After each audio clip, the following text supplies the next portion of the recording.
Bom, em primeiro lugar, saudações. E, bom, nós temos que discutir duas coisas. Se eu anotar aqui, porque anotar ajuda a não me perder. A possibilidade de uma guerra entre China e Estados Unidos e o status na Ucrânia. Vamos começar com essa questão da possibilidade de um confronto entre Estados Unidos e a China, certo? Só um momento, gente. Muito bem. É lícito, de verdade, é lícito, crer que se trata de uma questão militar, mas não é uma questão militar. Se Estados Unidos e China entrarem em guerra, a bomba atômica vai ser na economia.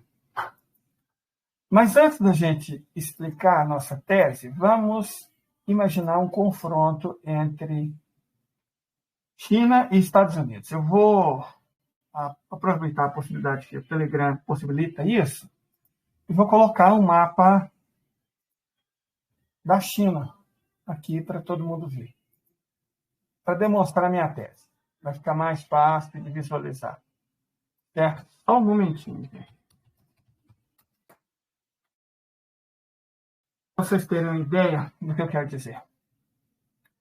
Se a Federação Russa é um país que vai ser conquistado, porque ele é maior do que 4 dos continentes do mundo, a China não é, em essência, muito menor do que a Federação. A China é um país gigantesco, a China é um país enorme. Mas, mais do que isso, a questão é outra. É a posição da China. Certo? Deixa eu só colocar o mapa aqui para vocês. Só um momento, gente.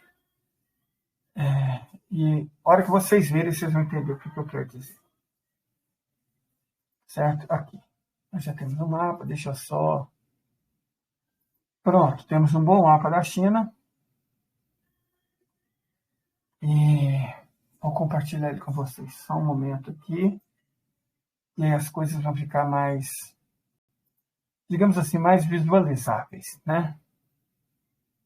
Cadê? Peraí, não está surgindo opção. Nossa Senhora. Fazer as coisas ao vivo tem essas inconveniências, né? Mas acho que vai dar certo. Só um momento, gente. Peraí. Compartilhar a tela. O ideal seria ter um software, né? Mas quem não tem cão, caça como gato. Não vamos ficar aqui chorando, né? Gente, mas cadê para ter essa tela aqui? Ah, meu Deus do céu. Gente. Deixa eu ver aqui se eu consigo. Achei. Consegui. Pronto. Agora já está vendo o mapa da China. Isso vai ajudar a gente a explicar a nossa tese. Se vocês observarem, a China é um país, bom, ela é quase 1 milhão de quilômetros quadrados maior que o Brasil. Ela é maior do que a soma do Brasil com o Uruguai, as 3 Guianas e mais um pedaço de terra. Ela é, de fato, muito grande, certo? O extremo sul está na mesma latitude do que a Indonésia e o extremo norte está ao norte de algumas áreas da Sibéria. O extremo leste está a oeste de algumas áreas do Japão e o extremo oeste está na direção da Índia. Então, é um país gigantesco. Mas mais do que isso, pelo sul, você imaginar assim, bom, vamos começar com a questão de fronteira. As fronteiras da China são a Rússia, que é aliada. A Mongólia, né, não conta. Um pouco, uma aliada também, o Cazaquistão. também não conta. Quirguistão, não tem a menor chance. Tajiquistão, Afeganistão, Paquistão, Índia, Nepal, Butão, Mianmar. Por esses países aqui, do Afeganistão, do Quirguistão, na verdade, inclusive eu já estive na fronteira entre Quirguistão e China. Já tive o quê? Uns 150 metros da China, oficialmente. E talvez até tenha entrado no país, porque quando é uma história minha com IAC que uma hora eu conto. Então, assim, de toda forma, fronteira com Quirguistão para baixo, Quirguistão, Tajiquistão, Paquistão, Índia, Nepal, Butão, novamente Índia e Mianmar, ela é inexpugnável, porque a fronteira são os contrafortes do Himalaia, perdão. As altitudes chegam a quase 9 quilômetros. Simplesmente não dá para atravessar. Certo? Simplesmente não há como ultrapassar essa cadeia montanhosa. Então, essa fronteira, vamos chamar de fronteira sudoeste, está guardada pelo relevo. A fronteira com a Rússia, ela é muito fria, mas de toda forma é um aliado. Com a Mongólia, mais ou menos a mesma coisa, e com o Cazaquistão, bom, o Cazaquistão não se atreveria. E também não pode ser usado como ariete contra a China. Resta a fronteira contra alguns aliados dos Estados Unidos. O Vietnã, com certeza, não é um deles. O Laos também não. E bem ao sul nós temos, aqui, só um momento, bem ao sul nós temos fronteiras marítimas. De toda forma, vamos só revisar a situação. Vietnã não, Laos muito menos, Mianmar não, e a partir de Índia, Butão, Nepal, Paquistão, Afeganistão, Tajiquistão, Quirguistão é fisicamente impossível, para dizer a verdade. E Cazaquistão não vai rolar, Mongólia também, evidentemente, não, e Rússia, que é um aliado. Então, bom, ela faz fronteira também com a Coreia do Norte. Eu nem preciso falar nada, né? Fronteira com Rússia e Coreia do Norte, e mesmo Mongólia e Cazaquistão. Ou seja, pelo norte não dá para atacar a China. Pelo sudoeste não dá para atacar a China. Pelo sudeste não dá para atacar a China. Então, se os Estados Unidos fossem atacar a China, teria que ser através de algum aliado. Coreia do Sul, Japão, Taiwan, Filipinas. Ou seja, pelo mar. O Martianov fala melhor disso do que eu. Mas a convicção dele é que, bom, se por um lado a China não tem uma... Ué, o que aconteceu? Como assim, vídeo pausado? Se por um lado a China não tem uma condição, digamos, uma marinha tão poderosa quanto a marinha dos Estados Unidos, ou quanto a marinha da Federação Russa, a China tem uma marinha poderosa. E eu quero debater essa questão da China não ter uma... Peraí, gente, tem uma coisa errada aqui? Roberto, você está me ouvindo? Porque aqui está dizendo vídeo pausado. Eu não sei se está gravando ou se não está gravando. Está gravando? Eu estou ouvindo, sim. Não, então beleza. Tá te ouvindo, mas o vídeo do mapa está pausado. Perfeito. Não, tá bom então. Isso, o mapa está tranquilo. Aliás, o mapa é até bom que fique mais ou menos pausado mesmo. A gente só queria mostrar a ideia. Que pelo sul, pelo norte e pelo oeste não rola invadir a China. Pelo leste. O leste da China, vamos tentar aqui agora despausar o mapa para eu mostrar outra coisinha para vocês. O leste da China, vamos ver se vai dar certo, né? O leste da China é banhado por 3 mares. O Mar da China Meridional, o Mar da China Oriental e o Mar Amarelo. Esses são os mares que banham a China. O Mar da China Meridional, hoje, é o mar mais importante desse planeta. Quase a metade do comércio mundial passa por ele. E ele é basicamente a parte interna do mar, controlado pela China. Temos disputas nas Ilhas Spratly e nas Ilhas Paracel a respeito com outros países fronteiriços, mas essencialmente o Mar da China Meridional é controlado pela China. O Mar da China Oriental é um caso mais complicado, porque ele é dividido com o sul do Japão, com as ilhas Ryukyu, certo? Os japoneses. E o Mar Amarelo, ele é partilhado com a Península Coreana. Mas eu não creio, de verdade, que a Coreia do Sul seja uma ameaça para a China. Não é. O Japão, numa série de sentidos, também não é uma ameaça, porque a política dos Estados Unidos de como a gente fala, desarmar o Japão, ela teve consequências, certo? Ela, de fato, desarmou o Japão. Se por muito tempo isso foi favorável aos interesses dos Estados Unidos, por outro lado, nesse atual momento, isso é complicado, porque é um momento em que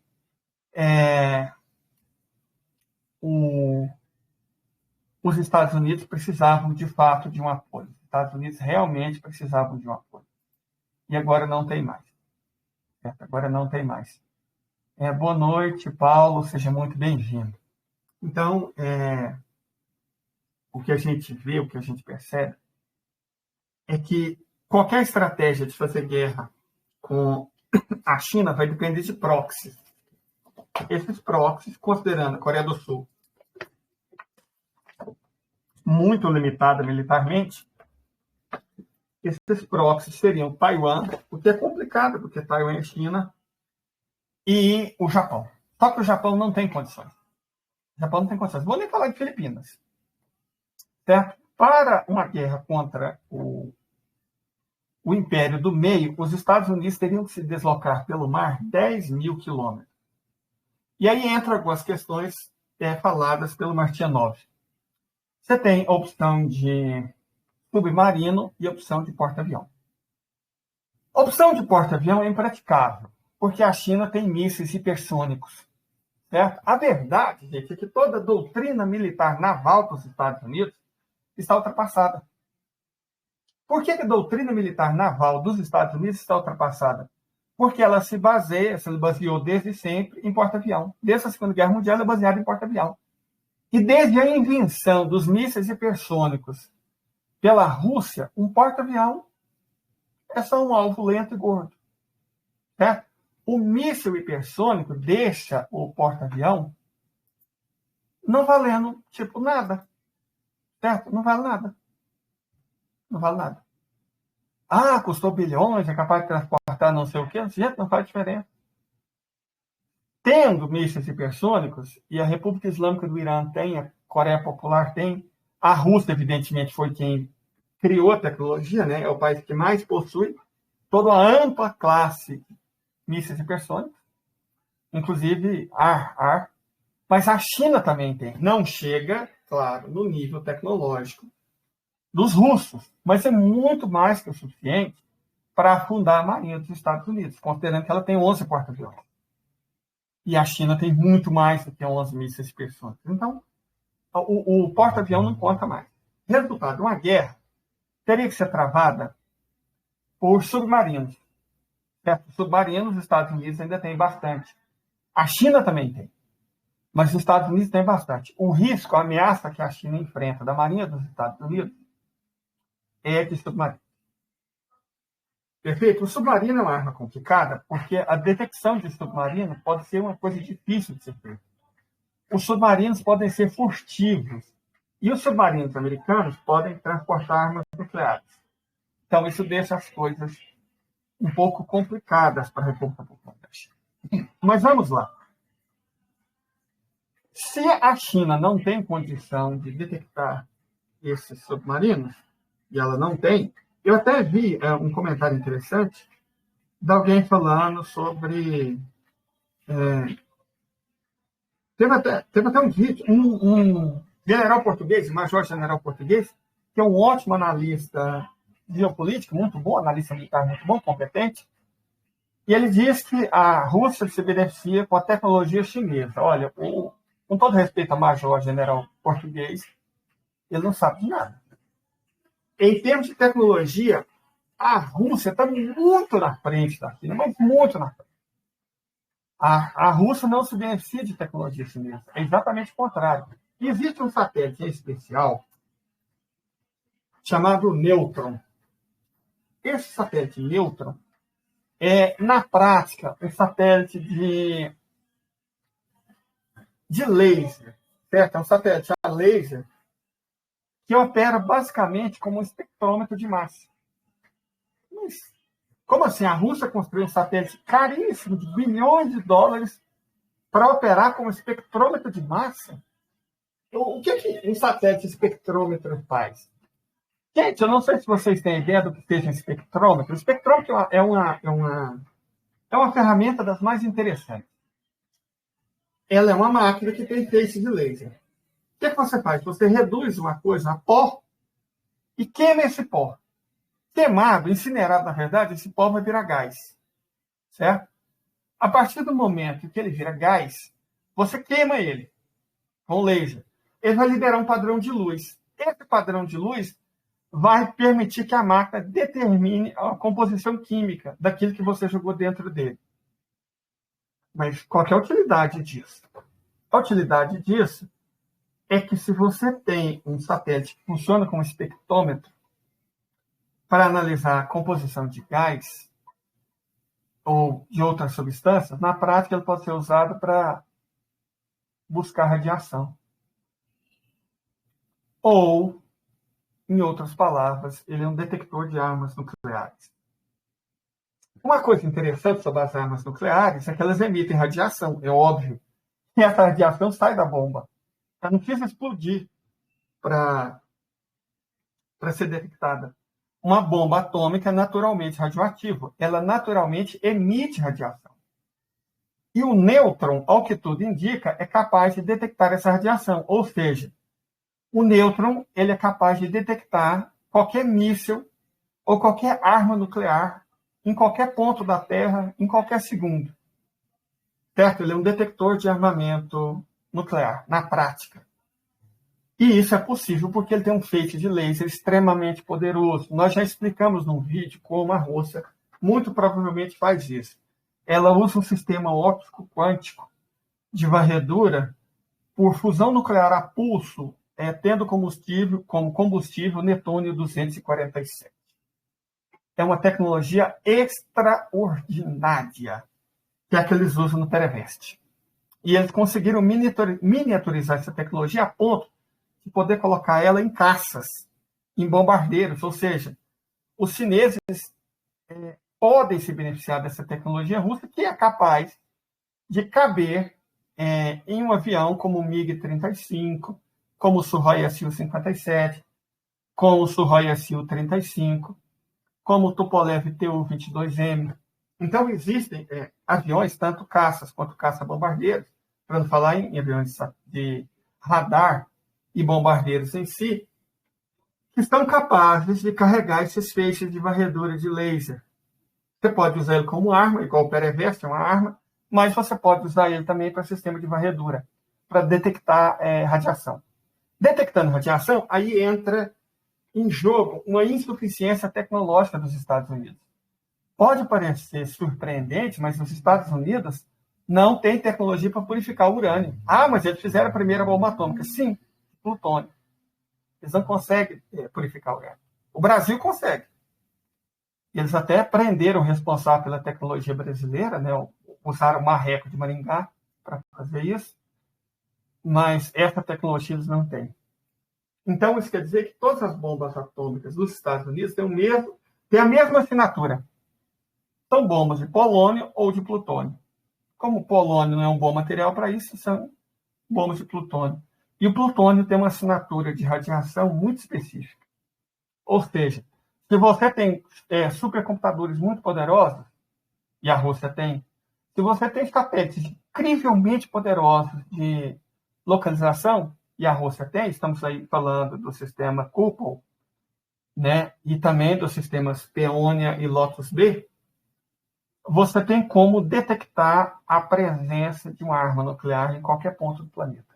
Tem a necessidade de você lançada, só pelo fato dela existir. Ora, se a Rússia compartilhar essa tecnologia, e é óbvio que ela vai compartilhar com a China, a questão dos submarinos dos Estados Unidos fica mais ou menos resolvida. Enquanto eles estão dentro do mar, fica difícil. Mas os submarinos americanos, diferente dos submarinos russos, não suportam grandes profundidades. Então, alguma radiação escapa. qualquer radiação que escapar, qualquer assinatura de radiação que escapar, os satélites, e aí estamos falando principalmente do sistema Kuiper e do satélite nêutron, é capaz de detectar. Certo? E uma vez detectada, bom, aí é só a informação ser compartilhada. Certo? É só a informação ser compartilhada. Ela sendo compartilhada, a China vai ter condições de operar em tempo real. Perfeito? E isso é interessante porque é basicamente o que os Estados Unidos fazem com a Ucrânia. Os Estados Unidos fornecem para a Ucrânia as localizações, as posições, todas as informações que o exército, a Ucrânia não tem mais aeronáutica nem marinha, que as forças armadas que restaram da Ucrânia precisa para fazer ataques. Entenderam? Então, a Federação Russa pode operar no mesmo sentido. Não é que a China não tenha medo de se defender, mas o problema dos submarinos dos Estados Unidos realmente não pode ser desconsiderado. De forma alguma ele pode ser desconsiderado. É realmente uma questão complicada. Se e somente se os Estados Unidos da América lutassem contra a China sozinha. E, evidentemente, isso não vai acontecer. Os Estados Unidos da América não estão lutando com a China sozinha. Perfeito? Mas não estão mesmo. A Federação Russa, evidentemente, vai apoiar os esforços da China, caso a China precise. Perfeito? Outra coisa interessante que a gente tem que levar em consideração é o seguinte. Mesmo que, vamos supor que que os Estados Unidos, que a Marinha Americana, consiga, entrar dentro da área territorial chinesa e fazer um ataque, provocando algum dano na China. Primeiro vai ser só um. Porque a partir do momento que eles lançar o primeiro míssil, a China não tem a capacidade de interceptação de mísseis baseados em sistemas de laser, mesmo em sistemas hipersônicos, que a Federação Russa tem. Mas a partir do momento que eles lançarem, repito, que eles lançarem o primeiro ataque, o que vai acontecer? Quando isso acontecer, a Rússia vai ter a exata posição de qualquer submarino que fizer isso. Tendo a exata posição de qualquer submarino que fizer isso, é só passar essa informação para a China que resolve o problema. Certo? Ela vai conseguir resolver esse problema sem dificuldade. Então, pode sofrer um único ataque. 2 ataques, não. Você pensa, mas vocês podem lançar vários mísseis de uma vez. Não pode, gente. Os submarinos dos Estados Unidos, mesmo os carregados com armas nucleares, são bastante limitados tecnologicamente. Eles não conseguem fazer muitos disparos em sequência. Certo? Então, mesmo que eles consigam fazer um disparo, ou 2 disparos, ou 3 disparos, vai ficar limitado a isso. Eles não têm uma tecnologia para fazer uma sequência de disparos. Você pode falar, mas e se eles usarem muitos satélites? Aí vocês estão partindo do pressuposto que os submarinos americanos vão ficar todos invisíveis próximos da China. Por que tem que ser próximo da China? Porque os mísseis dos Estados Unidos, eles podem ser detectados, como a gente já disse, pelo sistema Kuiper. E a partir do momento que eles forem detectados, a Rússia tem condição de mandar míssil para qualquer lugar da Terra em no máximo meia hora. Só que não precisa de meia hora. A gente tem que lembrar que Vladivostok está do lado da China. Certo? E se os russos tiverem eles próprios submarinos estacionados no litoral da China, eles vão ter condição de responder aos ataques americanos em questão de minutos. Então, o prazo que os Estados Unidos, que a Marinha dos Estados Unidos teria para fazer um ataque nuclear contra a China seria de 10, 15 minutos no máximo. Então, 15 minutos, eu não diria 15 minutos. 10 minutos no máximo, talvez menos. Num prazo de 10 minutos, quantos mísseis a China poderia lançar antes de ser... A China não, perdão, os Estados Unidos poderiam lançar antes de serem debelados? 5? 6? Certo? alguns desses mísseis poderiam ser interceptados, porque os Estados Unidos, diferente da China, não tem mísseis hipersônicos. Certo? Eu ainda não sei muito, eu estou tentando estudar sobre isso, o sistema de defesa da China. Mas é óbvio que entre os mísseis hipersônicos, alguns ela deve usar para defesa. E como eu disse, se a Federação Russa estiver do lado da China, e ela está, ainda que a China não tenha sistemas de defesa hipersônicos ou sistemas baseados em laser, a Rússia tem. E como os Estados Unidos têm uma capacidade limitada de fazer ataques, pelas questões que eu já falei, eles têm que estar próximos do litoral para conseguir ter algum efeito, a Rússia, considerando que ela também fique próximo do litoral, consegue responder num prazo muito curto. Então, esta é uma maneira da China lidar com o único problema real, com a única ameaça real que os Estados Unidos oferecem ao país. Evidentemente, um país que está a 10 mil quilômetros de distância, que depende de porta-avião para transportar tropa, não vai conseguir invadir a China, que tem 50 milhões de soldados. Não tem a mínima, a menor, a mais miserável chance dos Estados Unidos invadirem a China. O risco são os Estados Unidos atacarem a China com armas nucleares a partir de submarinos. Perfeito? Esse é o único risco que a China tem que enfrentar. Mas, como a gente estava falando, nós temos até aqui no nosso planejamentozinho a outra questão. Em caso de um combate, de uma guerra que envolvesse China e Estados Unidos, o problema principal não seria o militar, seria o econômico. A Rússia representa apenas 3% do PIB do planeta. E mesmo assim, o estrago que uma guerra contra a Rússia vem causando na economia mundial é monumental. Na própria economia dos Estados Unidos e do continente europeu. Na verdade, uma guerra contra a Rússia, que é o que está acontecendo agora, simplesmente destruiu a economia da Europa. E olha que a Rússia tem 3% do PIB do mundo. A China tem 20%. Aí, nós não estamos falando de uma diferença de tamanho, estamos falando de uma diferença de ordem de grandeza. Um conflito com a China, do ponto de vista econômico, seria simplesmente cataclísmico. Não seria desastroso, nem catastrófico. Seria cataclísmico. Porque a China responde por metade da produção industrial desse planeta e por 20% do PIB desse planeta. E isso considerando a maneira esquisita como o PIB é emitido. Provavelmente a China representa 1/3 da riqueza do planeta. Como é que você vai travar a guerra contra um país desse? Pior. Muito pior. Piora muito. É um país do qual os Estados Unidos dependem. Como assim os Estados Unidos dependem? Mas a China tem 850 bilhões em títulos da dívida pública americana e os Estados Unidos podem confiscar, como confiscaram da Rússia. E aí você dá um prejuízo de 850 bilhões de dólares para a China. Não existe a menor chance disso acontecer. Sabe por quê? Porque os Estados Unidos, a partir da década de 1980, começaram simplesmente a transferir indústrias para a China.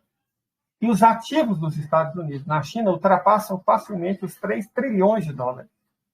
Quer dizer que a China tem muito mais patrimônio americano dentro dela do que os Estados Unidos têm patrimônio chinês. A China foi esperta o suficiente para investir nos Estados Unidos, principalmente comprando títulos de dívida e coisas que não têm muito valor tangível. Existem alguns investimentos da China nos Estados Unidos? Existem. Mas a China foi inteligente, ela não montou fábricas do nada lá. Ela comprou fábricas que já existiam. Ela comprou ferrovias que já existiam, rodovias que já existiam.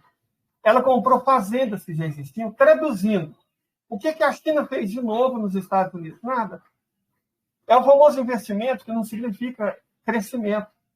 É esse que a Globo, que os economistas liberais exaltam no Brasil. Nossa, o Brasil não sei quantos bilhões de investimento recebeu. Não. Esse investimento que o Brasil recebe não adianta nada.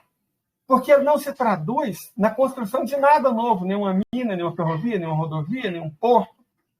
O investimento chinês, sim, ele se traduz em investimento. De verdade, porque constrói coisas. Mas o investimento americano e europeu é simplesmente comprar o que já existe, e não só comprar o que já existe, desfazer o que existe e levar para fora. Como investimento na Petrobras. O que eles fizeram de novo? Nada.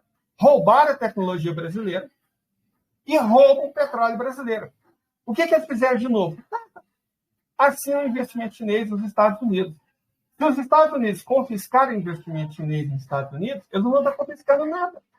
Só aquilo que era deles. Certo? Agora, o investimento que os Estados Unidos fizeram na China ao longo de 30 anos, esse sim é investimento.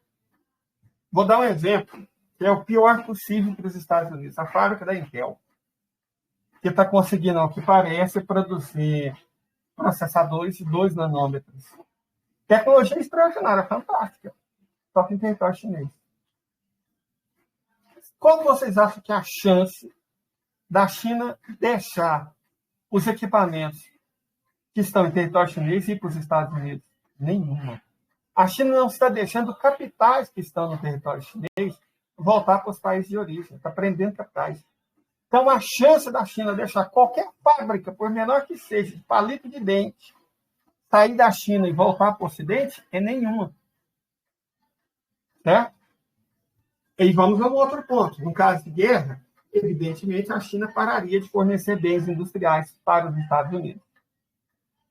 No vídeo anterior, nós discutimos o problema que o mercado financeiro impôs aos Estados Unidos. Uma dívida imensa e uma exposição gigantesca na forma de derivativos. Nós explicamos que os Estados Unidos não têm escolha. Porque, como o mundo está se desdolarizando, e, portanto, dólares estão inundando os Estados Unidos, estão voltando para os Estados Unidos, eles estão tendo um excesso de liquidez. A maneira de você, o capitalismo financeiro, consegue, para enxugar a liquidez, aumentar a taxa de juros, para reduzir a inflação. O excesso de liquidez causa inflação porque você tem mais moeda do que mercadoria, entendeu? Mais moeda do que mercadoria, excesso de liquidez gera inflação. Perfeito. Para resolver o problema do excesso de liquidez, os Estados Unidos podem simplesmente aumentar a taxa de juros. Só que isso aumenta o endividamento, que é um problema maior do que a inflação. Então, os Estados Unidos não têm o que fazer nesse caso. Simplesmente não tem o que fazer. Agora, quer piorar essa equação? Lembra que eu expliquei que inflação é o hiato entre a quantidade de moeda em circulação e a quantidade de mercadorias, bens e serviços em circulação? A maioria dessas mercadorias, bens e serviços é chinesa. Se, de repente, a China parar de exportar para os Estados Unidos, olha o que vai acontecer com o hiato. Ele vai aumentar e vai aumentar brutalmente. A quantidade de mercadorias disponíveis para os americanos comprarem vai cair enormemente. Ou seja, como a quantidade de mercadorias cai de maneira assombrosa, mas a quantidade de moeda não, o hiato inflacionário aumenta ainda mais. Na verdade, chega numa situação de absoluto descontrole. Não tem mais o que fazer. Quer dizer, na verdade, não tem mesmo o que fazer. Se a China exporta 600 bilhões todos os anos para os Estados Unidos em mercadorias industriais, o que os Estados Unidos fariam sem 600 bilhões de mercadorias industriais? O que os americanos comprariam? Pega um site como o Amazon, vai na visão americana, você vai ver que quase todo produto é feito na China. Quase todo produto, metade, muito mais da metade, em alguns setores, quase todo mesmo, produto industrial que os Estados Unidos consomem é feito na China. Sem esses produtos, o que os Estados Unidos fariam? Os Estados Unidos é uma sociedade de consumo. Se as pessoas não conseguem consumir, é a única satisfação que eles têm na vida vazia delas. Mas o problema é, nossa, meus irmãos evangélicos estão fazendo uma zona aqui fora. Mas eu não reclamo, porque é só no sábado que eu fico com essa cantoria de crente. Lá. E deixa eles, não me atrapalha. Concentrar no meio dessa anatomia de crente. Eu devo admitir, é um defeito, eu sou crentofóbico. Bastante crentofóbico. Mas, enfim, né? O fato é que os Estados Unidos não podem se dar ao luxo de ficar sem mercadoria, porque isso aumenta enormemente o hiato entre oferta e demanda de mercadoria e oferta e demanda de moeda, fazendo a coisa pender muito para o lado da moeda e desencadeando um processo inflacionário que não tem como ser contido, simplesmente porque não existe mercadoria. A única maneira de você ser contido é jogar a população na miséria para que ela não consiga consumir. Como é que você joga a população na miséria? faz as empresas quebrarem, sobe a taxa de juros para níveis exorbitantes. Mas isso quebraria os bancos dos Estados Unidos quase que imediatamente. Se os bancos dos Estados Unidos quebrassem quase que imediatamente, porque tem uma exposição gigantesca à dívida e não tem como pagar se as taxas de juros subirem muito, a prova é que os bancos já estão quebrando, então o sistema bancário dos Estados Unidos quebra. E aí? Se você tira o banco, o que sobra dos Estados Unidos? Você tira corretoras, administradoras de recursos, como a BlackRock, a Charles Schwab, vai sobrar o quê para os Estados Unidos? Então, os Estados Unidos não têm o que fazer. E eles não podem se dar ao luxo de travar uma guerra direta contra a China, porque senão a economia deles vai ser destruída em questão de semanas. Destruída mesmo, destruída em questão de semanas. O que os Estados Unidos podem fazer é uma guerra de procuração, usando para isso Taiwan ou o Japão. Mas eu não sei até que ponto isso seria seguro para os Estados Unidos. Vamos supor que os Estados Unidos usem Taiwan para fazer uma guerra de procuração. Taiwan ele é muito pequeno, muito próximo da China. Consta-se que a China já tenha pelo menos 1.200 barcos para transportar soldados. São tipo barcaças, com capacidade para transportar 200 soldados cada uma. Se a China, de fato, tem 1.200, ela já consegue transportar 250.000 de soldados para invadir a ilha de Taiwan. Por mais aeronaves que Taiwan tem, por mais navios que Taiwan tenha, eles não vão conseguir afundar 10% disso. O que significa que pelo menos 200.000 soldados podem chegar em Taiwan em questão de 40 minutos. Isso se nós estivermos falando de um ataque aerotransportado, de larga escala. E isso nós estamos contando que a China não tenha agentes dentro de Taiwan. Certo? Uma invasão noturna contra Taiwan resolveria. Sobra o Japão. Só que o Japão não tem arma nuclear, não tem míssil hipersônico. O Japão é praticamente um país desarmado. A capacidade militar japonesa foi muito reduzida para atender interesses dos Estados Unidos. E, de toda forma, as bases americanas no Japão são muito conhecidas. São alvos gordos e fáceis para mísseis hipersônicos. Você não precisa ser nuclear. A mesma coisa vale para as bases militares dos Estados Unidos na Coreia e nas Filipinas. Certo? O limite do alcance dos mísseis chineses é a ilha de Guam, onde os Estados Unidos, de fato, têm uma grande base. Além da ilha de Guam, a marinha chinesa não consegue estender poder. Mas eu não sei se precisa. Então, de toda forma, as pessoas... Nossa, agora os Estados Unidos vão lançar uma guerra contra a China? Não acredito. Teria um nível de burrice que, de verdade, ultrapassaria qualquer coisa já feita por um americano. A questão aqui, a Coreia, não tem. A própria, vamos falar, qual das Coreias? A Coreia do Sul. A Coreia do Sul não vai fazer guerra contra a China. Ela não é estúpida. Até porque a Coreia do Sul está contida pela Coreia Popular. A Coreia Popular tem armas mais que o suficiente para atacar os principais alvos, tanto da Coreia do Sul quanto do Japão. Certo? Ela tem armas mais que suficientes para isso. E, com certeza, por estar muito perto de Vladivostok e razoavelmente perto de Khabarovsk, a Coreia do Norte, a Coreia Popular, é facilmente defendida pela Federação Russa.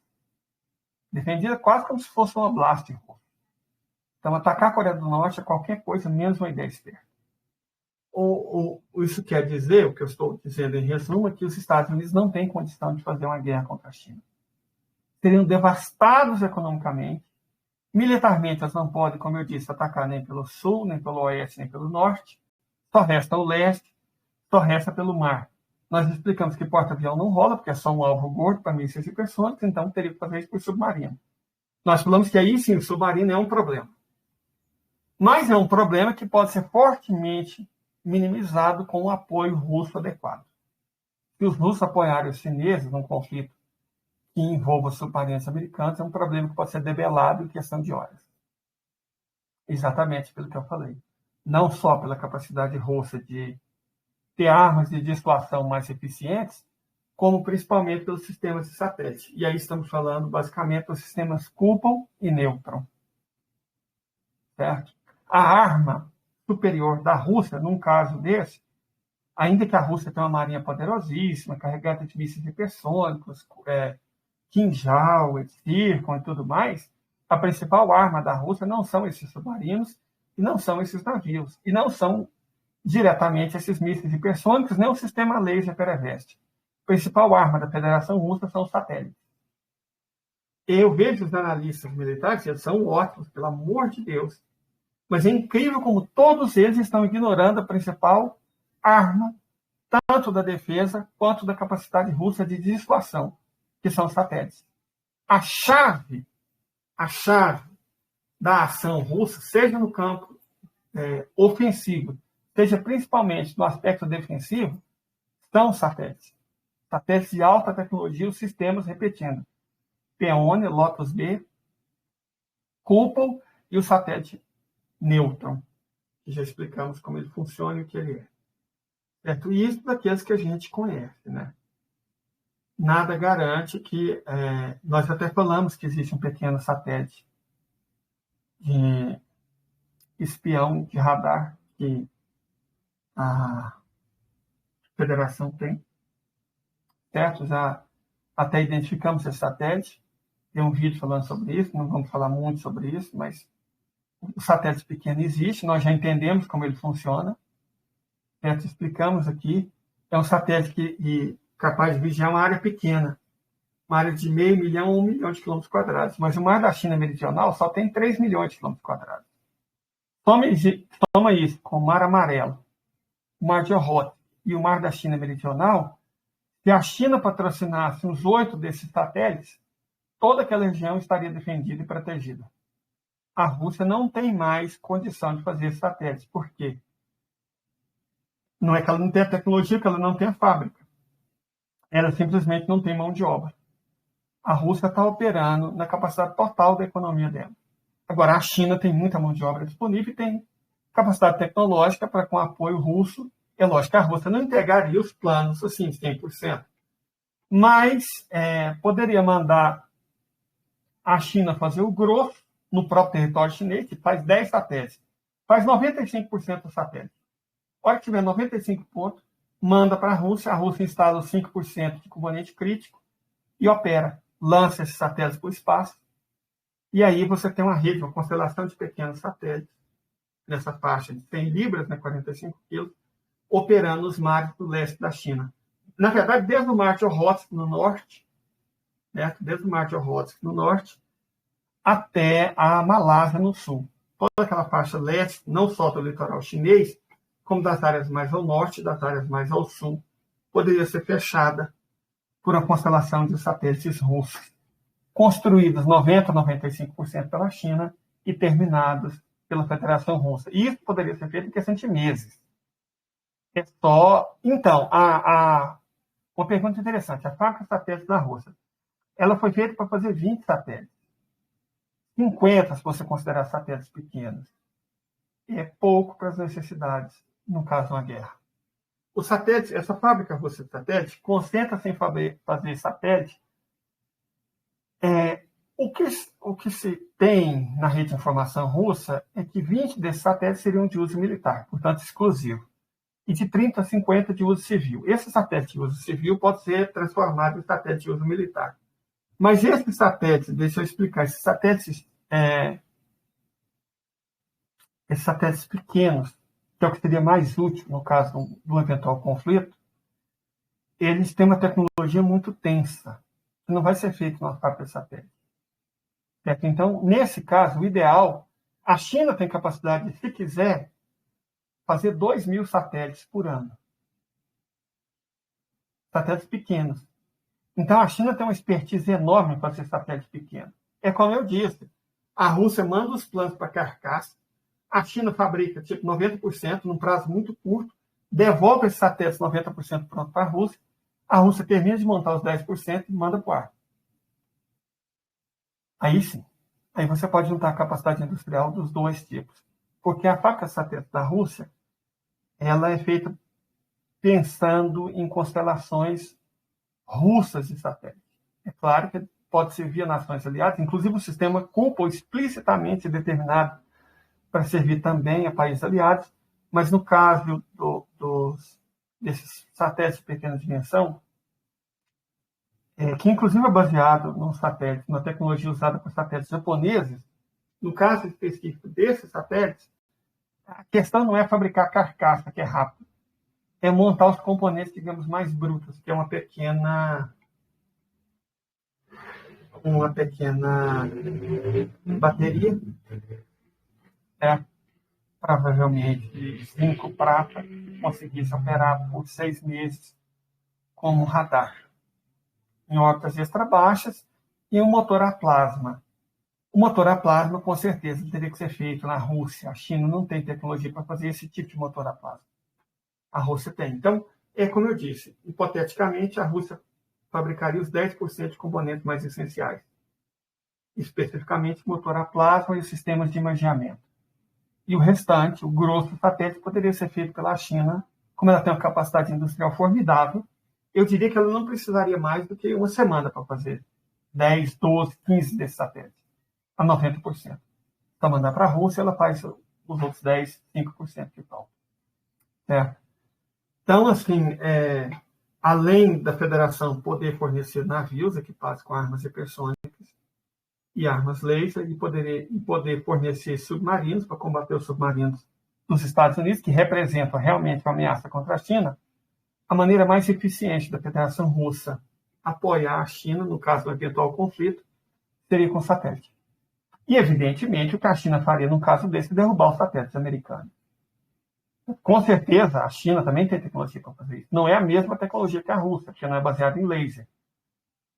Certo? Mas a China também tem condição de fazer isso. Como a Índia também tem. Então, com certeza, escrevam isso. No caso, uma guerra, uma das primeiras coisas, eu mesmo falei isso muitas vezes, uma das primeiras coisas a ser feita é que os satélites do sistema GPS e os satélites americanos de uso militar, com certeza, seriam...